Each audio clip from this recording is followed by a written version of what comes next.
Welcome to the Value Investor TV podcast. This is the podcast that helps you grow your wealth and become financially independent. My name is Beko and my partner, Hari. Welcome everybody. This is episode 45. Exciting business we have ready for you today. It's a electric business that everyone wants to talk about. So let's really reveal the cover and see how they do truly inside. So the company we are covering today, as you saw in the title, is NFLX. Boom, NFLX. Yeah. Think about that. Fast growing company. So, it is exciting company, very electric company. It's on the news pretty much every day. Yeah. So it'll be exciting to see what it says underneath the cover. So before we dive in, let's do a quick disclaimer on this one also. Like we do in every episode, our platform here is to educate you guys on how to value companies. We're not here to provide you financial advice on how to manage your personal finances. This is for education and entertainment purposes only. So take everything we say with a grain of salt. Yeah. So let's get this started, shall we? Yeah. So NFLX, let's go down the checklist here. And also, as we always mention, if you don't have the checklist with you, please do email us at info@valueinvestor.org. O-R-G. We'll be happy to send our checklist. This is what we use to analyze our companies. Or send us a tweet at Value Investor TV. Or that, yes. Awesome. Let's go down the list here. Question number 1 to you, Hari. What does NFLX do? Yeah, so they describe themselves as the world's leading internet television network. So I find that description actually kind of interesting. Yeah, it's interesting. Because I would have figured, they do movies, they do streaming, they do, they used to do DVD, and they still actually do. So world's leading internet television network. So they television network. Yeah. Yeah. So, which is true. I mean, they're operate in 190 countries, everywhere basically except China, and countries that the U.S. doesn't allow U.S. companies to do business, like North Korea. Why? I'm just kidding. Go ahead. More areas for growth. Exactly. They have 137 million members worldwide. Excuse me. And they do a monthly subscription where you are able to stream their entire content backlog free of commercials and free of any long-term subscriptions. Mm-hmm. So unlike their competitors like cable TV, you don't have to sign up for a year thing. You don't have to buy any equipment. It's a month-to-month thing. So I mean, most people here listening to are either already a NFLX subscriber or have been in the past or are familiar with it. Mm-hmm. So the reason we're telling you this is how they describe themselves in their annual report. Yeah, which is important to understand as value investors, because how they define themselves really define what sort of lens we need to look to evaluate the company. Yeah. So, okay, that is question 1. Let's move on to question 2, which is this. Does the company have a competitive advantage? Describe them in the categories below. And we list out a few categories here. Well, let's let me give you a couple more things about them, and then we'll talk about the competitors. They operate in 3 different segments. Domestic, international streaming are the first 2, and then domestic DVD. So surprisingly, you may not be able, they don't advertise it anymore, but you can still get DVDs by mail from NFLX, which was what their original business was. So the streaming market, domestic is obviously the United States, and international is the entire rest of the world. And then they compete, according to them, against 4 different groups. Multi-channel video programming distributors, MVPDs, which is the acronym. Yeah, the acronym is really what they're talking about is cable companies and broadcast TV, that kind of stuff. Actually, not broadcast TV, but cable companies. Internet content providers, so Hulu and Amazon Prime, They also include in their piracy, so that is, I found that interesting that they acknowledge that, there's a big level of piracy in their, that they have to compete with. And also, people are sharing Netflix accounts with each other, which is a fairly common thing too. So, and then I found this also kind of odd, but video game providers are there. So I think that's a nod to their target audience, which is much younger, demographic, 18 to 25. So they're competing with their attention, right? Yeah. And then DVD retailers, which, I think that is a slowly, dying business. Yeah. For them, they're not putting a lot of effort into it, but it's actually still very profitable. So, all right. And then the last thing, which I thought was kind of hilarious, was their company objective, which is, their goal is to win moments of truth. Like that. What does that mean? I have no idea. But I think it's interesting that they point out a whole slew of competitors here. We're talking about video game segments. We're talking about TVs. We're talking about all these other forms of entertainment. And I read online that Netflix also considers napping, part of their competition. So their competition is napping. Everyone loves napping. Well, it's going to be hard. You can't beat sleep. It's undefeated. So. Anyway, all that to say, your competition, they really consider the whole slew of what you can do with your leisure time competition. Anything that you can do with your leisure time, a competition. So pretty broad net right there. So should we go on to the next question? Yeah. So the next question is about competitive advantage. And I left off at describing a few categories below. So back to the checklist here. Yep. So first is brand. Does it have a noticeable brand? Number 2 is network effects. 3, switching cost. How hard is it for me to switch from Netflix to something else, for example? 4 is low cost provider. And then 5th one is intangible assets. So tell me, Hari, does Netflix have competitive advantage? And if you could describe them in these categories, that'd be wonderful. Yeah, I think so. Obviously, if you're listening to this podcast, you've probably heard of Netflix. You've probably, worldwide, that brand is fairly well known, right? Everyone has heard of it. It's not an uncommon thing. So they're well known in the streaming market. If you're going to cut the cord, or if you don't have cable and you're signing up for some sort of entertainment provider, Netflix is probably top of mind in terms of it's a go-to. that thing. And I think, interestingly enough, the last 5 years or so, they've raised prices several times and still have seen growth. So they're not losing their subscriber base when they raise prices. Now, I don't know how much, how long that can last. I think they still have a long way to raise prices. And so, so I think their brand is probably their strongest competitive advantage. So network effects, there's no real benefit if my cousin in Florida also has Netflix. I don't really gain any benefit by having Netflix also, right? So it's not there are no network effects there. Although I'll say maybe there's like a minimal network effect in the sense that people talk about, let's say, my social circle, for example. Sure. That everyone is watching something on Netflix, and I don't have a Netflix account to watch that. Yeah. It's like, I don't want to be left out, so I'm going to go sign up for Netflix to watch that episode of whatever. Sure. Or you borrow your friend's password. Or that. But I mean, yeah, you're right. There is a little bit of network effects in that if my friends are watching a show, then I may sign up to watch that show.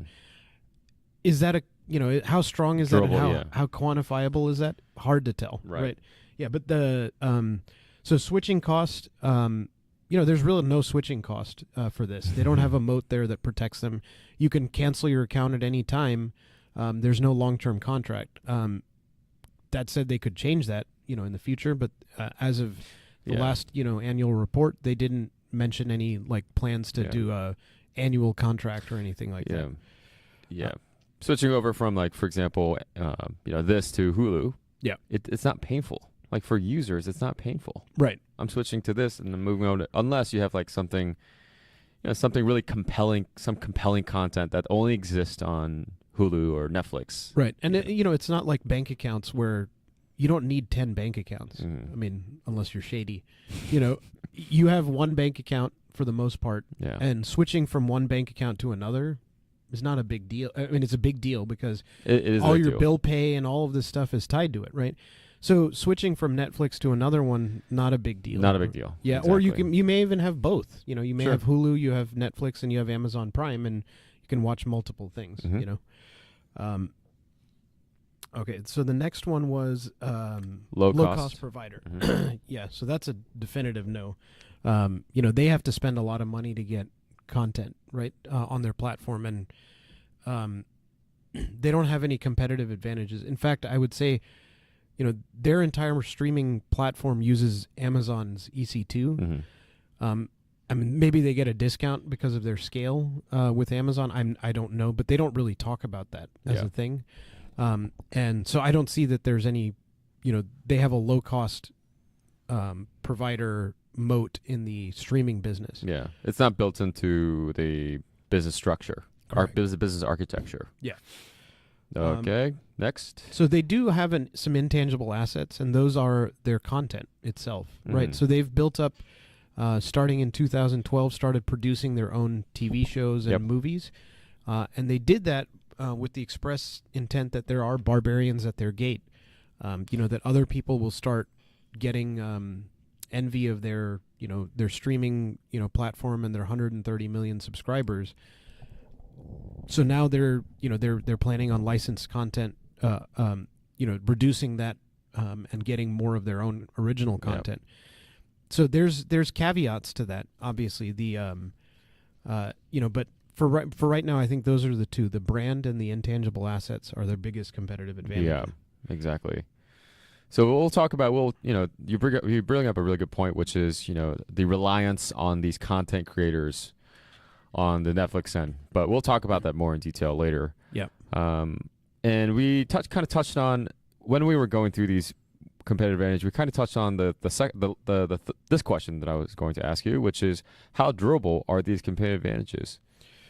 Yeah. So, you know, one of the things that I find kind of interesting about the durability of their advantages, so they're the first mover into this space. They kind of created, you know, online streaming, right? But, you know, when you look at their asset catalog, right, a lot of what people are watching on their platform is actually not their own content. More than half of their streaming is actually from licensed content.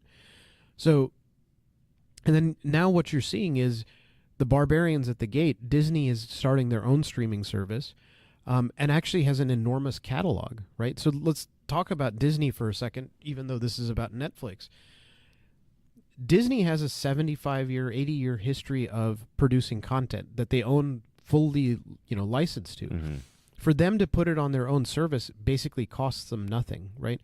I mean, that, you know, the cost to produce Snow White in 1937, that's amortized out 85 years or 70 years ago, you know? So that's gone, right? They don't have to spend money on that anymore. So, you know, all of these assets in this backlog is, you know, something that you know, they've built up. But the other thing that's interesting about Disney is that their focus is on young children. So if you have young children, you will notice they will watch the same thing over and over and over and over again. And they are willing to watch the same thing over and over again because, you know, that stuff that you watch as children, you actually still watch as adults too, right? I still watch those things with my kids. I'm willing to pay for Disney. When I look at Netflix's catalog, it's mostly geared towards, you know, the young adults. An adult market. The problem with that is that content has a very short half-life, right? I'm not watching, you know, when you watch a movie, think about how that gets distributed, right? It goes to the theater. You watch it in the theater, and, you know, then it goes, you know, 2 or 3 months later, it goes to the, you know, streaming services, Blu-ray, etc. And then it's kind of out of sight, out of mind after a while, right? You don't watch a bunch of, you know, 90s movies. There are a few cult classics that you know, people, you know, continuously watch. And then for the most part, things kind of disappear. Mm-hmm.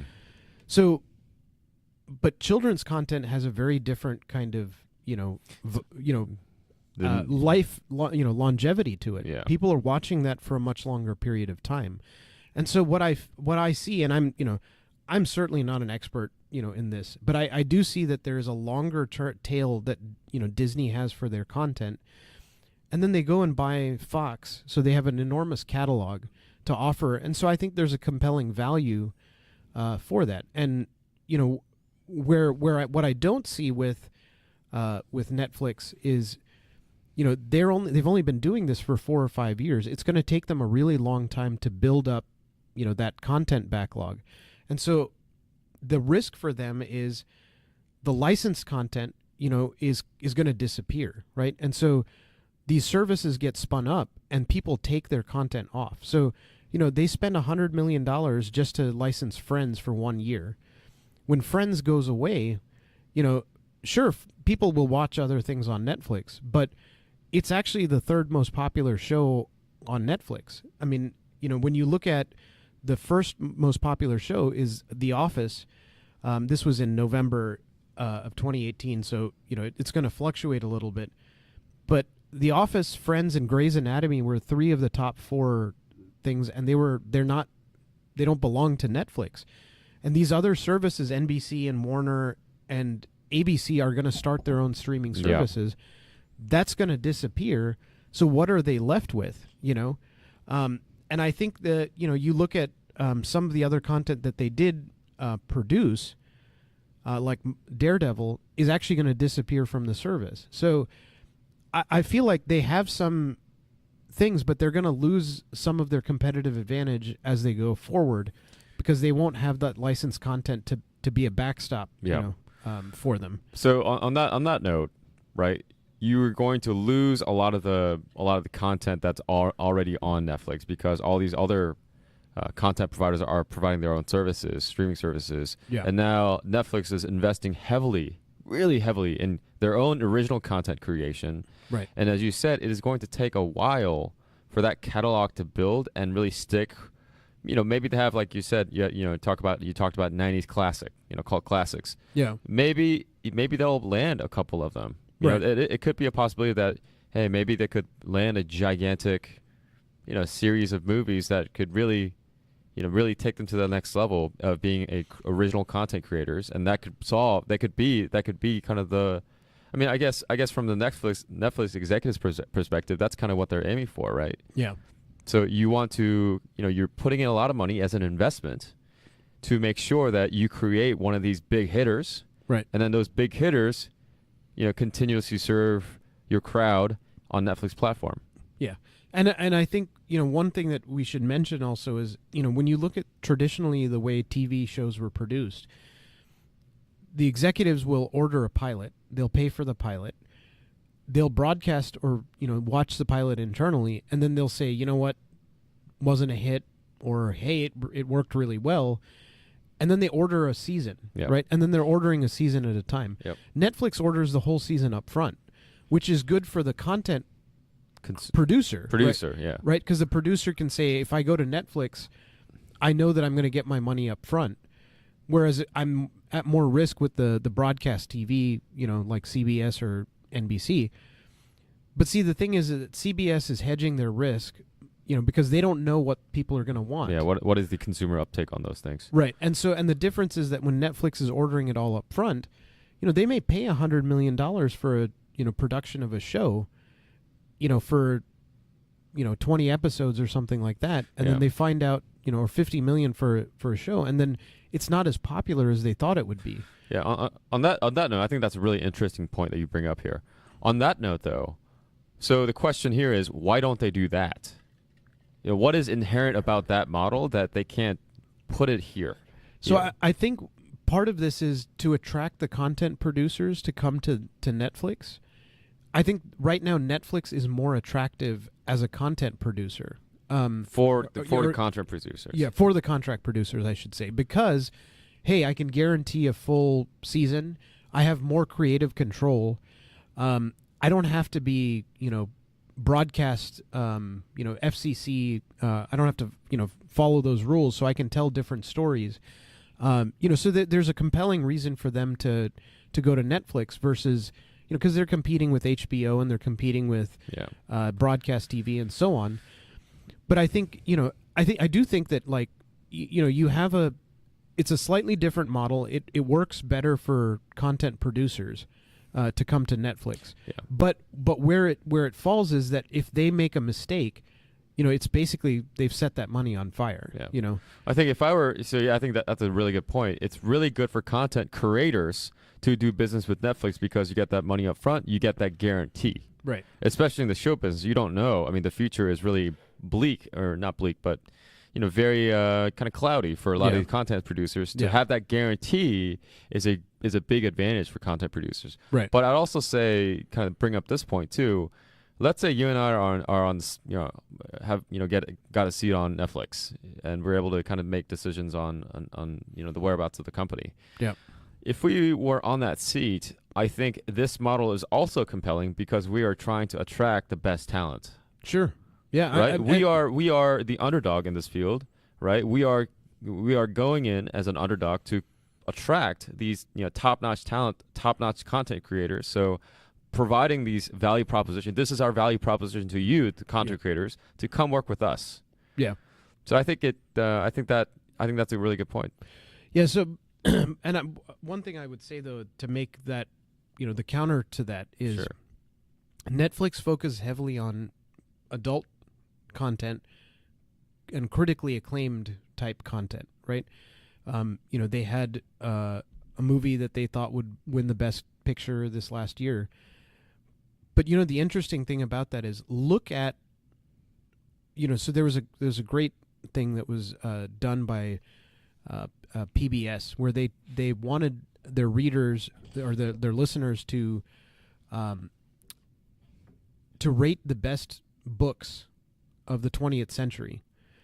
And it was not based on critical acclaim. It was based on, criteria that were, how likely were you to reread the book and things like that. And all of the top 10 were basically children's books, right? And the idea there is that people have a very fond kind of, attraction to children's stories, right? When you look at, Lord of the Rings and these other things that were Harry Potter, they're all geared to kids, right? Of varying ages, between 5 and 15 years old. And those are the things that people it's endearing to them, right? That's so when you look at Netflix, they make something that's critically acclaimed. Everybody's like, yeah, it's the Emperor's New Clothes. It's, fantastic, for the next 6 months or a year, everybody's talking about it, but it doesn't have a lot of legs, right? And so that content just basically disappears over time, right? And so that content backlog, to me, is not as valuable as Disney's, for example. Disney's. And so what we're going to see right now is when we talk about their finances, which is coming up, is they just have to keep funneling money back into the content stream. Otherwise, people aren't going to keep going back. Yeah. So on that point, I think another interesting point to bring up here is, okay, if that is the case, right? If that is the case that, okay, yeah, I get your point that children's content lasts a longer period of time and you can kind of monetize it for that longer duration of that life cycle. If that is the case, Netflix is also creating children's content. But the rebuttal for that argument is Disney, in comparison to the content you're creating just now, have long history of content creation, 70 plus years of it. Yeah. And so if you were to compete against the giant that is Disney in children's content, it's the possibilities are, the futures are very bleak if you want to compete in the children's space. Well, what I would say is there's no reason that Netflix can't produce a ton of children's content. And they do have some. Sure, yeah. Right? But they're not going to beat Disney at making children's content, right? I mean, it's one of those things that you gave them $100 billion to do that, they still wouldn't win, right? I mean, there's a whole level of that machine is just amazing, right? And Disney bought Pixar. Pixar is a fantastic business. I mean, I would say that there are very few unassailable moats in the world. Disney is one of those, right? Because the other thing that Netflix doesn't have that Disney has is look at how they monetize that. They have toys, they have the theme parks. Amusement parks, yeah. You know, that you can go buy clothes, you can buy Disney branded stuff everywhere. That is a very powerful, you know, moat that, you know, you can't just overnight create, right? And then, you know, Netflix can certainly make toys and these other things, but what is attracting people to the content is actually only the tip of the iceberg for Disney. You watch the movie, then you go to Disney World, you buy the toys, you do all of this stuff, and soon that one movie that they cost them nothing to make because they made it all up in all these other things that they've done. Yeah. You know. So I just want to point this out. I know we were kind of chaining our arguments to something that, you know, isn't directly tied to the kind of the checklist or order of things, but I want to say this. You know, for children, it's interesting to look at kind of the behavior of the children, right? And you have two of them. Who's on the driver's seat when you are looking at the content? Because I think for Disney, you grew up watching Disney content. So when you have a kid, when you have kids, you're gonna kind of naturally gravitate towards that. Right. So it's kind of a cyclical thing that you kind of inherit from your father, your parents, and then you kind of pass it down to your children as well. Whereas Netflix, you know, like, does the children kind of automatically look for that, or is it more of parents who are driving that kind of content selection? Yeah, I mean, there's definitely something to be said for that. Like, you know, I grew up watching Disney and Nickelodeon. Nickelodeon isn't even in my wheelhouse right now. I don't even see it, when I'm looking for media or things like that. Yeah. So, you know, there's a, you know, what I see the problem with a lot of that is it's the 800-pound gorilla. They produce so much content that you're basically always going to end up hitting Disney at some point. And they're going to have flops and they're going to have that. But you can think about they have Marvel, they have Star Wars, they have basically my entire childhood, right? You know, they've captured my entire childhood. So it's going to be hard for me to see that. And so when I think about it, I'm like, well, I'm going to buy this so that I can watch, you know, Daredevil or, you know, some other Marvel show. And then my daughter also benefits from being able to watch the entire Disney catalog. Okay. I mean, you know, shut up and take my money, you know? So. Yeah. Okay, let's get back to the checklist. Yeah. So we touched on the competitive advantages so far. Let's talk about the long-term prospect for the company and runway for growth. Can you take us on this question here? Yeah, so despite our dire, you know, are trying to tear down their moat, I do think that they still have a long runway for growth. You know, the international markets are picking up their content. They're in 190 countries, and they're going to continue to grow.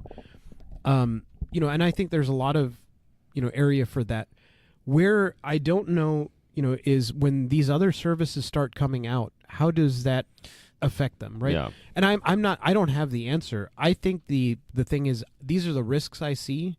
Only time will tell, you know, and certain things, like, as value investors, we can tolerate a certain level of uncertainty, right? We can tolerate certain things, and we can't tolerate other things, right? This is a potential disruption to their business, you know, directly. Yeah, core business. Yeah. To their core business. And that to me is where a lot of uncertainty lies. That doesn't mean I go out and short the stock, right? Because I don't do that, right? And I don't recommend anybody do that, because I think they can, you know, it could turn out badly for you. But that also means that I'm very wary of, you know, the downside risk. Of the downside risk here. So I want an asymmetrical risk-reward, you know, ratio here. And, you know, the reward part is tied to the valuation, right? Yeah. But the risk here is tied to the business failing, right? Yeah, totally. Completely collapsing. Yeah. And so there, you know, there is all levels of possibility that Netflix continues to go. There's also the possibility that, you know, because of their need for content and their inability to get it from, you know, Disney and other places, they may fall apart. Right? So that's a risk that I'm concerned about. Yeah. So those are really good points about the long-term prospects for the company. We touched on this point, but let me ask this anyway. Does the company require a lot of capital reinvestment to maintain its business? Can it grow without any further reinvestment? Yeah, so that's a hard no. You know, they are, on the second one, and they require a ton of capital. Yep. Right? They're going to have to produce content every year. I think the content has short legs with it, so they have to continue to produce. So the way I see this company is it's actually like if you're a heavy equipment rental business, right? Which is one thing that Charlie Munger actually talked about. He gave the anecdote of, I buy all this equipment, rent it out, and then, so I generate some profit. And he says, where does my profit go? Well, it's to go buy new equipment because nobody wants old tractors and old, backhoes, right? So you have to continuously replenish the content. Yeah, sure, you can sell off old stuff, old equipment. So Netflix can't really do that. They have to continually supply new content, which, their take on it is that we can continue to grow with, that. But the other risk is the content that they produce for the U.S. market may not have any appeal to people in Southeast Asia, right? Or to France or to Germany, right? So they may have to produce local content, and that content isn't really valuable to the U.S. market, right?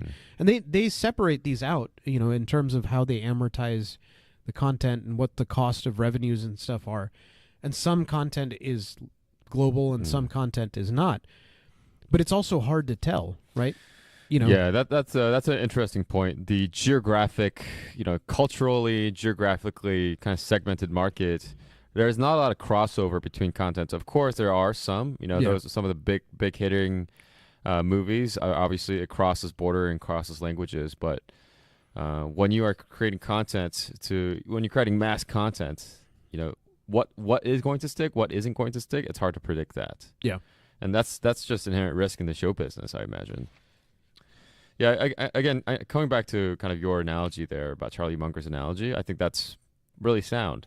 And so it just kind of, for me, when I was hearing that, when you were just saying that, it reminded me of Netflix's past. What if they don't produce content? What if they just become the channel through which all these contents are provided to? Yeah. And the content creation itself is just being done by, the content producers themselves. So they're only like the pipeline. Right. I mean, that is a alternative business model where I think they'd have to figure out the economics of that. I think the risk is the content producers aren't going to necessarily want to front all the money for, they're not going to spend $100 million on a show that flops, right? So they have to they may have to pare back the content that they actually produce, to reduce their risk. Yeah. So I think what happens is because Netflix is guaranteeing it, you're taking on more, expensive content, more complex content, more long form stories, more, those kind of things, which is better for the medium, right, as a whole, and better, I think, for Netflix, or that's how they perceive it. But I think there's also the risk of you may make a show that the Netflix executives love, but America doesn't, right? And if they don't, then no business. Yeah, which is why the broadcast networks always said, screw it, I'm gonna let the pilot tell me how many people saw the show, and then I'll reevaluate that every and I'm sure Netflix does that, right? But they've already paid for it at that point. Yeah. And so sometimes you see shows canceled in mid-season because it's not popular enough. It's not popular enough. Yeah. Yeah, I think it's really interesting. Interesting story here. Netflix story. Yeah. So I think we covered a lot of grounds in this podcast, this episode. We talked about what company does, all the way to its competitive advantage, and talking about the capital reinvestment that's required to maintain its business. Yeah. So Netflix certainly is an interesting story. I think we shall continue to investigate whether or not this is a good business or not in the next episode. So stay tuned, folks. We will be back on the next episode. And thank you all for listening. Thanks.